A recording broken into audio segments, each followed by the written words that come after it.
Hello and welcome to TUTV. I'm Bruce Bigler. And I'm Hunter Lynn. Tonight, TUTV goes to Starbucks. We take a look at next week's homecoming celebration, and we investigate an Oklahoma town home to 70 million pounds of toxic waste. But first, let's take a look at the news from around the state and the country. Last Friday, October 10th, an explosion claimed the lives of at least 16 people at a factory in Humphreys County, Tennessee. The facility was operated by Accurate Energy Systems, or AES, which specializes in aerospace and military explosive. The blast was felt by Humphreys County residents as far as 20 miles away. According to News Channel 5 Nashville, quote, AES has faced 3 workplace violations since 2019, labeled as sanitation and hazard communication issues, end quote.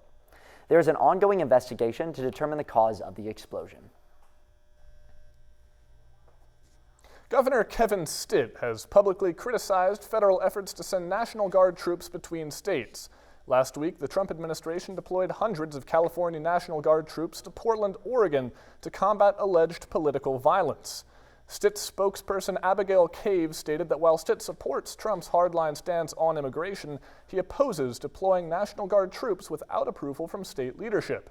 Quote, "When it's governors working together, it's a very different story," Cave said. But this whole situation sets a very dangerous precedent. Stitt echoed that sentiment in an interview with the New York Times, saying Oklahomans would lose their mind if J.B. Pritzker in Illinois sent troops to Oklahoma during the Biden administration. In education news, the departure of former state superintendent Ryan Walters has brought relief to many Oklahoma teachers. Educators are hosting farewell gatherings and shredding any certificates signed by Walters. Retired Norman educator Claudia Swisher said, quote, "This is a profession that means everything in the world to me, and it was being sullied by somebody who didn't care. We weren't important. Our kids were not something that he valued, and he's gone." Election season is underway for University of Tulsa student positions, from homecoming to student government. Coming up, we'll take a look at exactly how to vote in Harvey. But first, we turn to TUTV reporter Michaela Crownover for more on this story. Voting is underway at the University of Tulsa as students select new senators and cast their ballots for homecoming royalty. I spoke with Emma Grace Anderson to help explain who's running and what those elections mean. Voting opens tomorrow, Monday, at 9 a.m. and closes Tuesday evening at 9 p.m. When you vote, you have the opportunity to select your homecoming royalty, as well as the Senate seat in SGA that represents the college you're part of. With campus leaders and homecoming royalty on students' minds this week, we spoke with Ella Calvert, who explains which positions students can vote for and what this means for students.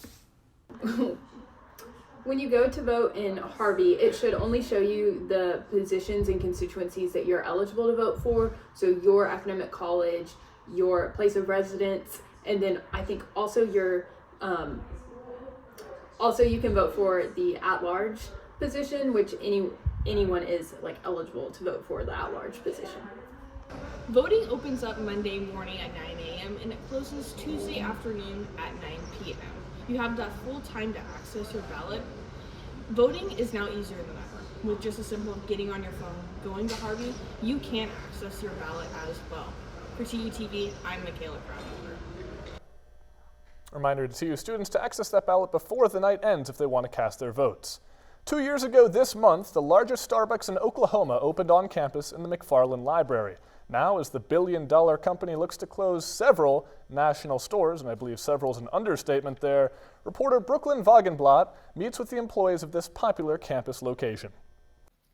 On September 25th, Starbucks announced it will permanently shutter hundreds of stores across the U.S. and Canada as a part of a bold Back to Starbucks turnaround plan. The closures amount to roughly 1% of its North American footprint and include even high-profile locations. The company also expects to cut about 900 non-retail jobs at its corporate support operations. Starbucks CEO Brian Nicole framed the move as necessary to focus on stores that can deliver the kind of warm human connection the brand says customers expect. But the closures have prompted backlash from employees, customers, and unions, especially given the sudden nature of many shutdowns. Today we're here at Starbucks located at the University of Tulsa campus to discuss with employees how they feel about the current changes and what sets this location apart. I just know it's been a whole bunch of them kind of everywhere. Starbucks CEO is saying we're not making enough money and things like that. So a lot of people are finding out within like 2 or 3 days notice, and then they have to go to a completely different store to, get transferred over there and start working at a whole new store. So yeah, it's pretty crazy. I hope not. I really like this job.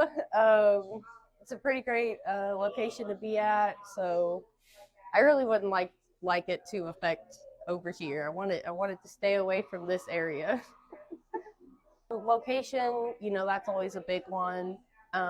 Some differences that we have with a lot of other Starbucks is our customer base is pretty much nothing but college students. So since we are on a college campus, our store hours range. So like for Monday through Friday, we kind of stay open late, but weekends are, we're only open for 5 hours maybe.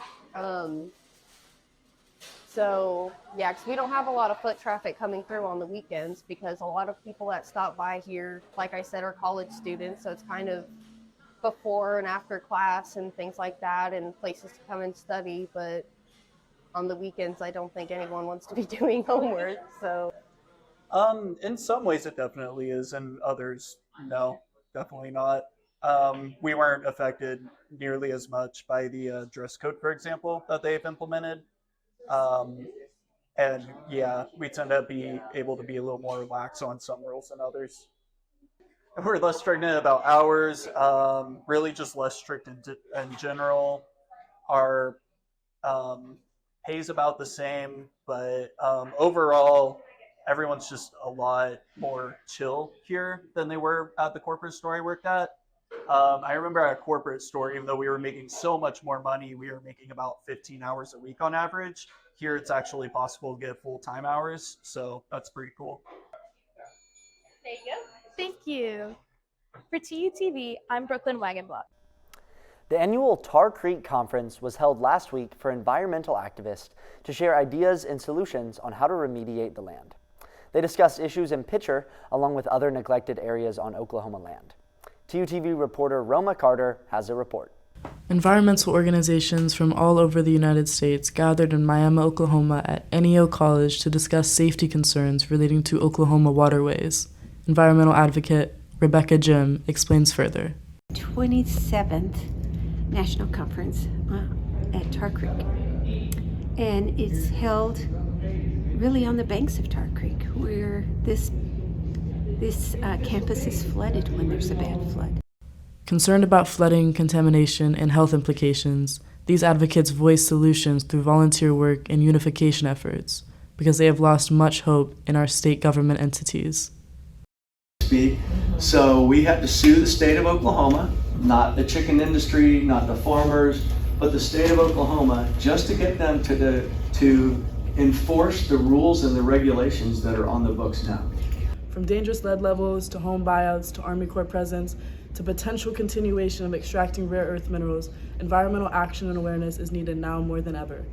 We really want a clean, swimmable, fishable creek to run through this town, and we're the advocates for that. To support environmental action in Oklahoma, visit the lead agency, Anthropocene Alliance, Tulsa Area Arkansas River Advocates, or the Sierra Club to get involved today. For TUTV, I am Roma Carter in Miami. Well, Hunter, a big week nationally and on campus. One thing that I think is really fascinating is the SGA Elections. This year we have 28 candidates running for election, which is more than we've seen in quite a few cycles, so that's really exciting.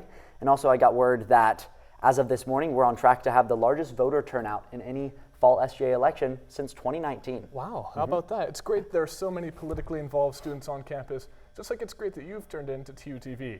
Thank you, I'm Hunter Lynn. And I'm Bruce Bigler. Next time, examining President Trump's visit to Egypt to discuss peace in the Middle East, and TUTV examines interim President Rick Dixon.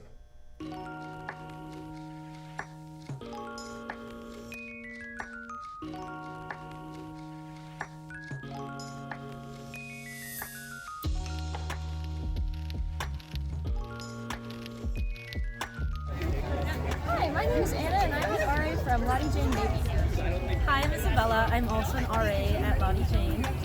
Hi, I'm Joanna. I'm also an RA in Lottie Jane. Hey, my name's Icy, and I'm an RA at LaFortune Hall. Right now, we are hosting an event called Sunset Bakery. It's essentially an opportunity for us to kind of take advantage of the fall weather, watch the sunset, and just enjoy some biscuits and some fresh fall drinks.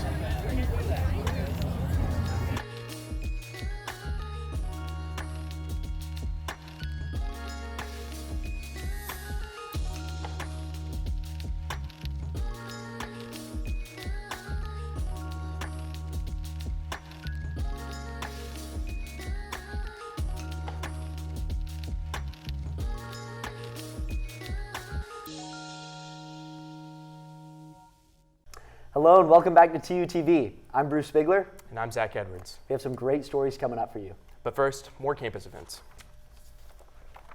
Students from Honors in the College of Arts and Sciences joined the interim president, Rick Dixon, on October 6th at the Gilcrease Museum, Tulsa, to participate in the museum's Scrollathon artistic events.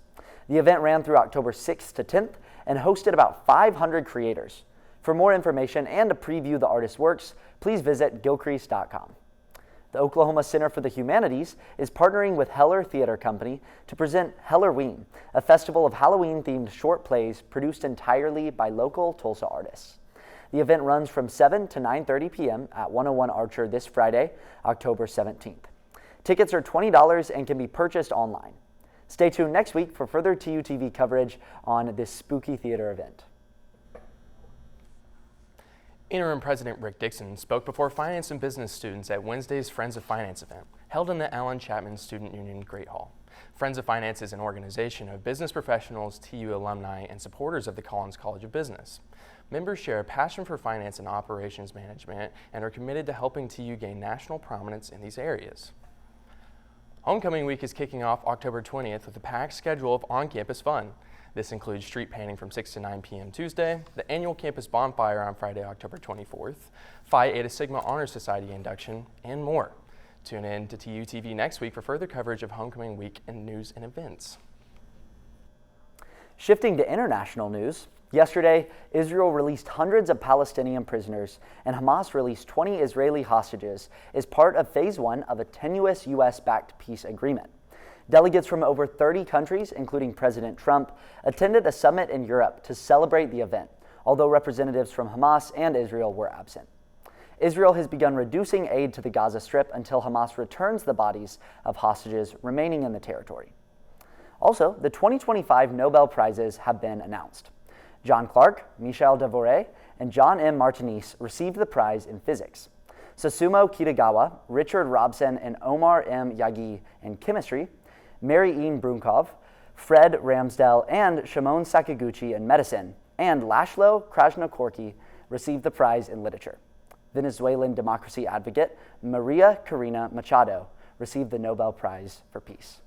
Closer to home, TUTV's own Professor Q. Lozana interviews Brianna Burk, who collaborated with him on his newest book.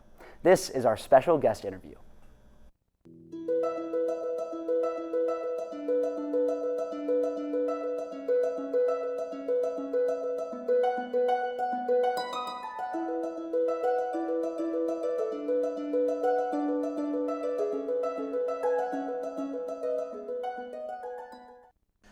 Hi, I'm Professor Quresh Ali Lansana, and I'm here very excitedly with Brianna Burk, who is a recent graduate of the University of Tulsa in psychology and worked with me over the course of a year and a half, 2 years, as a Tulsa Undergraduate Research Challenge Scholar on the book that's in her hands. Why don't you hold that up and show it to folks? So this book is called Ralph Ellison, More Than Invisible. And it is a part of the I Am Oklahoma series from the Oklahoma Hall of Fame Press. And the Oklahoma Hall of Fame Press provides free books to all school and public libraries across the state. And so soon I will be engaging in probably a statewide tour, reading the book and talking about Ralph Ellison. But first of all, I'm very excited to actually hand you copies of this book that you spent a good year or so with me working on. What was your experience like engaging in this research? My experience was extremely telling. I grew up in the Oklahoma school system, and I learned about the race riot, which is not really a good term anymore now that I know more about it. And I think it was a very beautiful realization, and getting to learn about all of the people, the amazing work that they did, and just the lack of information that I had on the subject and the people as a whole, getting to learn more about it was very eye-opening. Well, Ralph Ellison, of course, is from Oklahoma City, from a neighborhood called Deep Deuce, which would be Oklahoma City's essentially equivalent in many ways to Greenwood in terms of a segregated part of the city, segregated for black folks. In the similar way that Greenwood was, of course, the segregated part of Tulsa. And Ellison is most noted for publishing Invisible Man, which many critics and scholars consider one of the most significant books of the 20th century, maybe one of the most important books of the 20th century. What in the research of Ellison's life surprised you or stuck out for you? I would have to say his amazing photography. I got to look at many of the photos that he took throughout his life, and some of them were very calming, very peaceful, very relaxing, and others were more chaotic. And I just thought it was beautiful to have such a creative mind that was able to do so much more than just writing, but capturing an entire story in one photograph is incredibly hard. So that was my favorite thing. Getting to look through all of those photos was an experience for sure. How do you think his love for both photography and music informed his writing and some of his writing ideas? I think he had more than one way of telling a story. And I think that photography and music and just art in general is the telling of a story. So I think it just fed more and more into his writing. The way we take photographs, it reminds us of that moment in time, brings us to a memory, brings us to a feeling, which then brings us to everything else. I think it opens the door, and I feel very privileged to be able to look at those photos and then read his writing and see this flow. I think it's beautiful. So is this your first publication credit? I want you to open up the book to the page, the title page, where your name and another Turk student, Isaac McGill, where your names are listed as associate editors of this book. Right. Which is an honor for me to have two students who worked with me listed as associate editors of a book. Yes. So is this your first publication credit? It is. Yes, and it is very exciting. And hopefully my editing and work I did was very helpful in that process. It was. And couldn't have done it without you and with Isaac. So thank you again, Brianna, for coming in. Thank you for your help with the book. And now we'll send it back to the set. Last Friday, SGA and CAPS celebrated World Mental Health Day with therapy dogs and free food. We go now to TUTV reporter Avery Vick for more on this story. This past Friday, SGA partnered with CAPS to bring therapy dogs on campus for World's Mental Health Day. And SGA Rep Peyton had a table to remind students to be kind to their mind. Well, I'm here with SGA. We're celebrating World Mental Health Day. And over here at our station, we're going to be writing down little positive affirmations for everyone to see on the board. After getting to play with some of the pups, I was able to hear from the director of CAPS about some of the resources that they offer. Hello, I'm Michael Woolidge. I'm the Director of Counseling and Psychological Services. Welcome to World Mental Health Day. Here at CAPS at our table, we had items of support set out for our students. As you know, we offer mental health support both in person and virtually. We partner with Kindly Care. For every student on campus, they had 12 free counseling sessions that are included in the tuition. It also offers 24/7 mental health support. Again, happy World Mental Health Day, and thank you for all of the students that came out. And please If you are seeking mental health support, don't suffer silent. We're here to go. Some fascinating stories this week, Zach. What stood out to you? Homecoming coming up. I'm really excited for that, especially as a freshman and first time at university. I'm really excited to see how that's going to go, and I hear a lot of buzz about the bonfire. Bonfire is great. Last year we just had a bunch of lights because it was raining, and so we got lights in a drone show instead of a real bonfire. That's still pretty cool. I'm excited. I'm excited to be back. It's going to be awesome. Next up, we have an exciting new look at a CGE event, as well as coming up with the Pride Parade. But we could talk to Bruce Bigler here about elections. Sir. Hello, my name is Bruce Bigler, and I am the Chief Elections Officer of the Student Government Association. Over yesterday and today, all TU students have the opportunity to go to the polls and cast their vote for both Homecoming Court and Student Government Association Senate. How do you vote? Well, it's very easy, very simple. First off, you're going to go to your Harvey account. In the top left, you'll see 3 bars. Click on those. Once you see all those different options, you're going to scroll down to organizations and click on that. You'll see all the different organizations that you're a part of, and then at some point you should run into Student Government Association. So click on the Student Government Association, and it should pop up on a screen that tells you a little bit about elections. It tells you that they started yesterday at 9 a.m. and will go until today, October 14th at 9 p.m. Then if you scroll down a little bit more, you'll have all the different ballots that you're able to vote for. Everyone is able to vote for Homecoming Court as well as at large. And then you should also be able to vote for every college that you have a major in, as well as the residence that you are a part of on or off campus. You can click on each of those ballots. It'll open up and show you all the candidates that are running for that seat. It'll also give instructions about how many to vote for. Pay careful attention to those instructions, as if you don't follow those rules, your ballot will be thrown out. But select the correct number of candidates, judging by their bio and any personal experiences that you may have with them. And once you're finished, click Save and Submit. Your vote is cast. It's that easy and that simple. We thank you so much for taking the time to vote for your representation, because your vote is your voice. Thank you. Hello, welcome back to TUTV. I'm Ethan McDermott. And I'm Zach Edwards. And I'm definitely going to be voting. How about you? Oh, for sure. Yeah, I've already voted, thankfully, especially as a member of the Senate, as a junior senator. So tonight's the deadline. Get those votes in.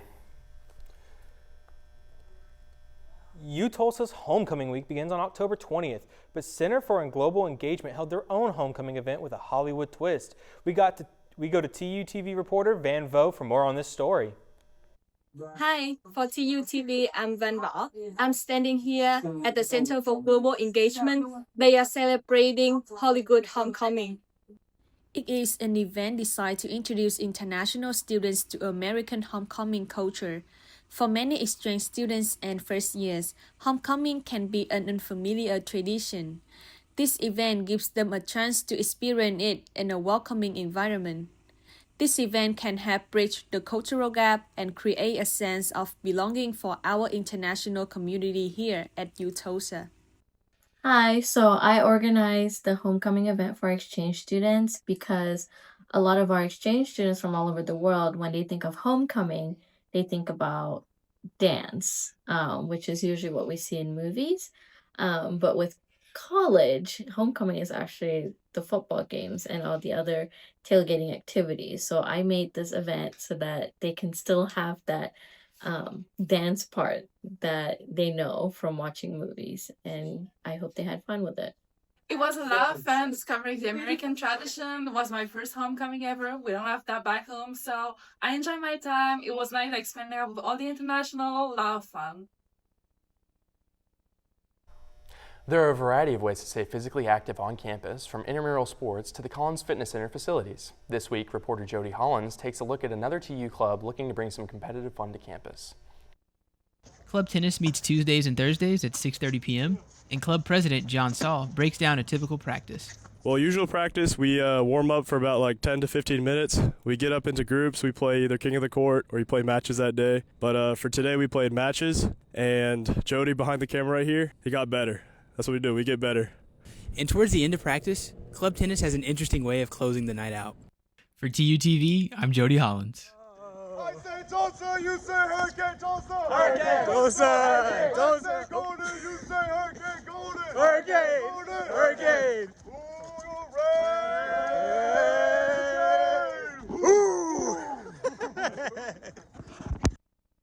Last Saturday, Tulsa held its annual Pride Parade to celebrate the LGBTQ+ community, as well as diversity and inclusion in our city. The University of Tulsa, as well as many other organizations around Oklahoma, are active participants in this parade. TUTV reporter Reese Wood joined the marchers to get an inside look at this event. Take second shift.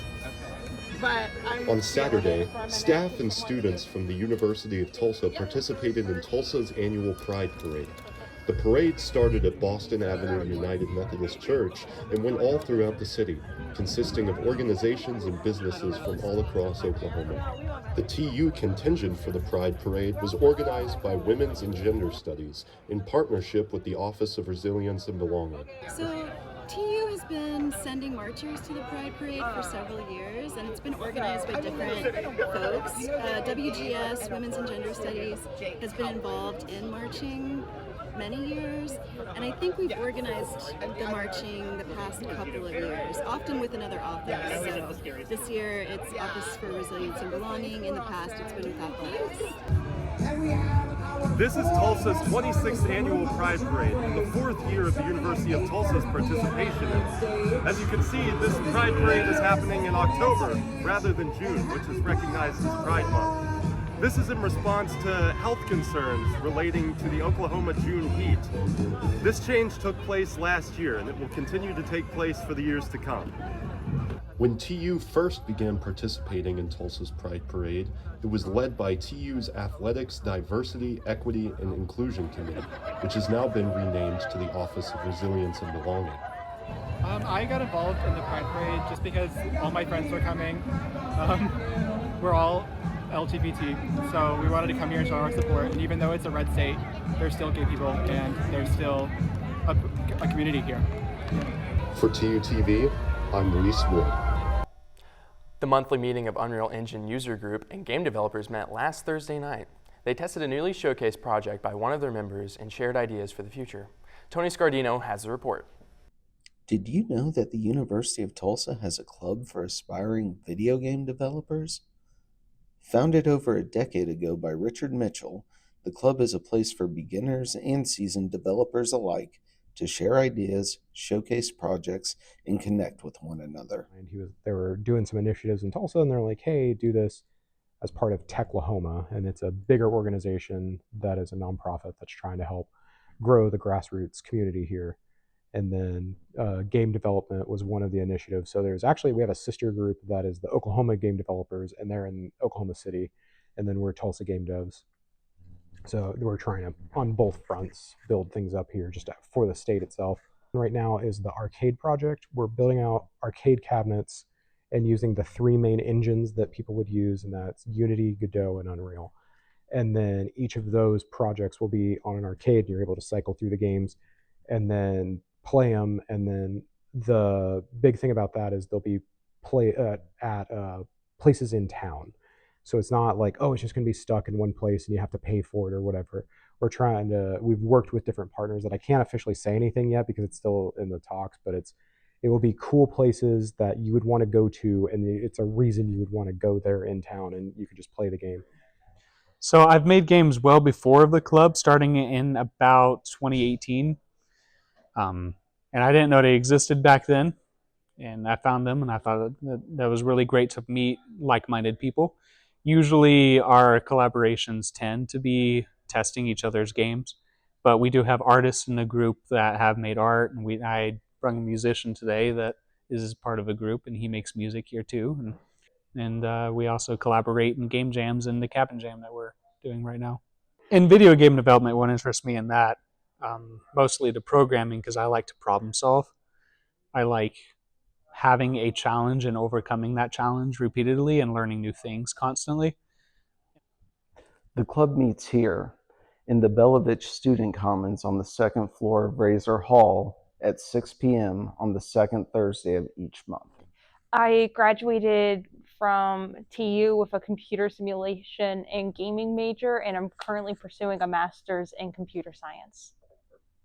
I want to be a game designer. I want to make these things. So having some community and a place to fall back to when I eventually do get out of college, that is major for me. For TUTV, I'm Tony Scardino. Well, what an amazing week of stories. But in terms of personal stories, I hear that you know a little bit about the difference between barbecue and brisket. Tell me more. So I come from Memphis, and there is a very clear distinction on Memphis on what is barbecue and what is brisket. Brisket's barbecued beef, while barbecue itself has to be pulled pork or pork ribs. And that's the only way there is about it. And I hear people trying to serve me barbecue, and they hand me a thing of brisket, and I feel hurt because someone didn't tell me that this was brisket, not barbecue. So that's my view on it. Understandable. I'm glad I know the difference now. Thanks for tuning in to TUTV this week, and we'll see you on the next one.